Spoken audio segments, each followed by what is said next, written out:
Welcome to my fiesta!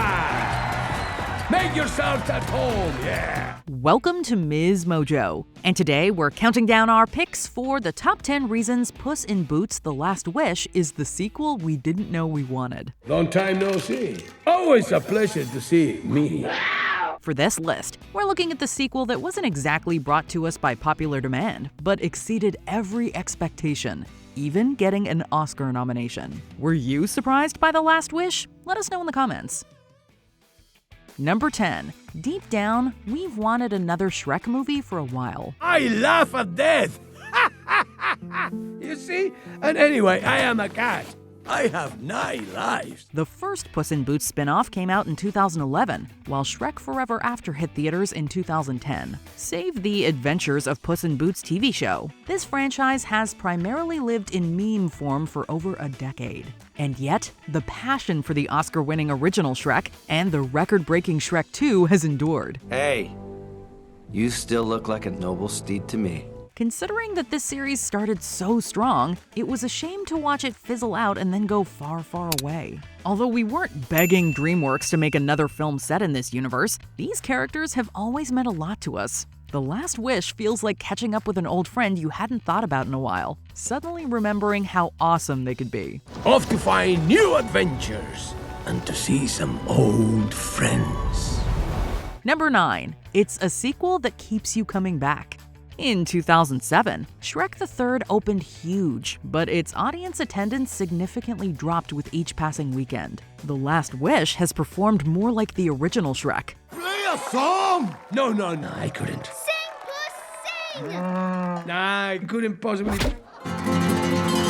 Both started off with solid numbers, but positive word of mouth would continue to attract new fans throughout the ensuing weeks. Like Shrek, The Last Wish also warrants repeat viewings, with so many little details and fast-paced jokes that you likely missed the first time. Don't rush through it. Take your time and really appreciate what's right in front of you. The Last Wish had so much going against it theatrically, opening alongside Avatar: The Way of Water. Even after it was made available on demand, though, The Last Wish continued to bring people to the theater. Whether it's your first, second, or third viewing, you always walk away with something new. A legend! We dance, we sing, we're strong like the bull! Number 8. The clever use of fairy tale tropes. Shrek might not have been the first film to make fun of fairy tales, but it remains the gold standard. What have you got? This little wooden puppet. I'm not a puppet. I'm a real boy. 5 shillings for the possessed toy. Puss in Boots continues this tradition with some of the franchise's most inspired send-ups. Turning the 3 bears into a crime family with Goldilocks as their adopted daughter is loaded with comedic possibilities, but their family dynamic leads to some surprisingly touching moments as well. The day when our world became just right. Growing up with the Little Jack Horner nursery rhyme, we never imagined a former child star turned sadistic crime boss. Now, we will forever associate him with the worst type of nepotism baby. You know, I never had much as a kid. Just loving parents, and stability in a mansion, and a thriving baked goods enterprise for me to inherit. Useless crap like that. Horner's bottomless bag of magical items also leads to an assortment of inventive in-jokes, many of which come at Disney's expense, while crushing not Jiminy Cricket's faith in humanity. You're horrible! You're an irredeemable monster! What took you so long, idiot? Calling pop culture superfans everywhere. Do you love to argue with WatchMojo's top 10 ranks? Introducing WatchMojo's first and very own party game. Bring your superpowers to the table and fight for your pick to be at the top of the list. It's all the fun of the comment section, but in real life. Number 7. A sequel accessible to newcomers. Being a sequel to a spin-off, one would assume that The Last Wish requires knowledge of all the other films. What's the matter? Lives flashing before your eyes?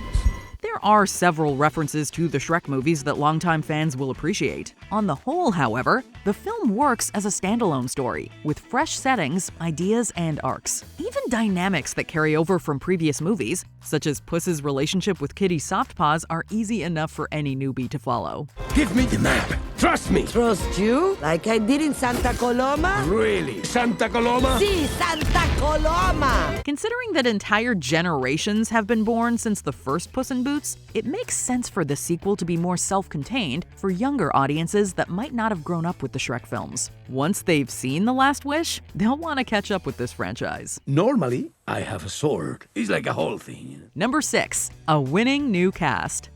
Outside of Antonio Banderas as Puss and Salma Hayek Pinot as Kitty, The Last Wish primarily focuses on a new cast of characters, with each major player leaving a lasting impression. These are too small, and these are too big. But these ones are just right. It sounds strange, but it feels like Florence Pugh's entire career has been building towards playing a badass Goldilocks. In a lesser film, a scrappy sidekick like Perito easily could have come off as annoying. However, Harvey Guillen's delivery is adorable and hilarious, with room for a few heart-melting moments. You of all people should have a wish. I already have a comfy sweater and 2 best friends. I got everything I could wish for. No magic required. Even Kevin McCann's ethical bug, whose presence initially seems like a throwaway gag, evolves into an important part of the story, with some of the film's funniest reactions. Just as Puss got a spin-off, we could imagine any of these characters doing the same. Oh, family business, oh how exciting! Now's a good time to talk about ethical business practices. Number 5. A return to menacing villains. In most modern animated films, villains usually have sympathetic backstories and are redeemed by the end. There isn't anything wrong with that, but we admittedly miss old-school villains who were bad simply because they enjoyed it. You know, I'm starting to think you don't appreciate the value of a life. What? No. I mean, I love these guys. Flex the glutes. I need a solid surface. John Mulaney's Jack Horner harkens back to the glory days when animated baddies could be funny, stylish, and straight-up heartless without ever learning anything. Wagner Moura's Wolf is the most intimidating antagonist we've seen in a long time, with a sinister voice and a hair-raising design. I just love the smell of fear. While the wolf isn't exactly a sympathetic villain, his reason for pursuing Puss provides a fascinating outlook on death. Once Puss accepts death, the wolf feels less like an enemy and more like an essential part of life, albeit one that's still threatening. You know we will meet again, right? Sí. Hasta la muerte. Number 4. Balancing heart with humor. The first 2 Shrek movies had the ideal mix of edgy comedy and sincerity. As the series went on, its heart took a backseat to the hit-and-miss pop culture references. Just say, oh, no, you didn't. You know, you're getting on my last nerve. And then I'll know it's... I'll know it's whack. No! Somebody help! I've been kidnapped by a monster trying to relate to me! The Last Wish is a return to form, delivering the franchise's funniest and most heartfelt entry since 2004. The humor feels modern yet timeless. Whereas most contemporary animated comedies play it too safe, The Last Wish isn't afraid to go dark and even mean-spirited with some jokes, but it never goes too far. You're all a bunch of knuckle-dragging, honey-scrounging, grub oafish munching, mangy nugget, and your snooter!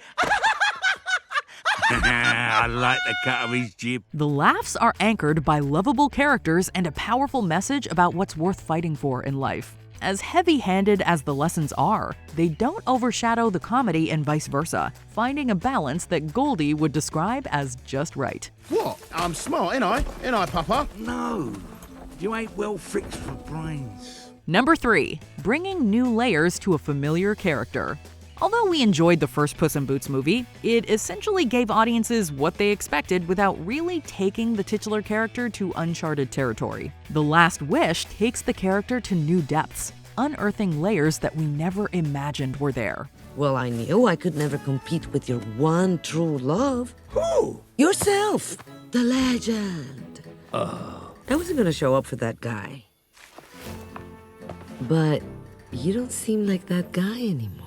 Puss is still the dashing, debonair swashbuckler we love, but The Last Wish forces him to confront the notion that nothing lasts forever. His fear of death is relatable, and the film's authentic portrayal of anxiety shines a much-needed light on mental health. I am afraid. Well, it's okay to be afraid. No, not for Puss in Boots.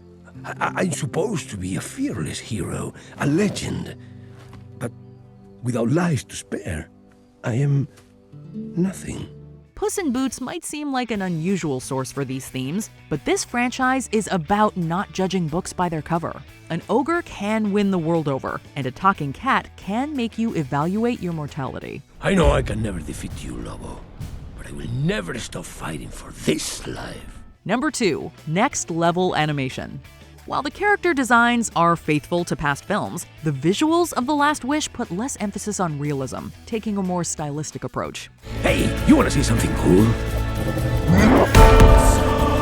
Like DreamWorks' previous outing, The Bad Guys, the filmmakers clearly took a cue from Into the Spider-Verse. Instead of a comic book brought to life, though, production designer Nate Ragg envisioned a storybook with illustrations flying off the pages. Oh, this was it. What was it, Mama? The day a little orphan girl broke into our cabin and stole our hearts. Spider-Verse wasn't the only inspiration for the film's mix of 2D and 3D visuals. Director Joel Crawford grew up with the 1988 anime classic Akira, injecting The Last Wish with a similar explosive aesthetic. Like Spider-Verse and Akira, The Last Wish pushes the medium in a bold new direction, marking a significant turning point in the evolution of animation. What? So that's what they do. Cool. Number 1. A film about death breathes new life into the franchise.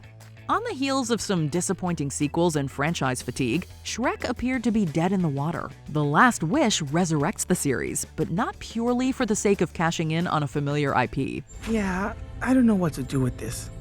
But if you think you need those lives... Thank you, Perrito. Watching this sequel, you can tell that there was not only an enormous amount of respect for its predecessors, but also a genuine drive to build upon everything, from the comedy to the animation to the drama. At the center is a rich moral about making the most of the time you have left. I hate to say it, but should we make a wish? Kitty, one life spent with you is all that I could wish for.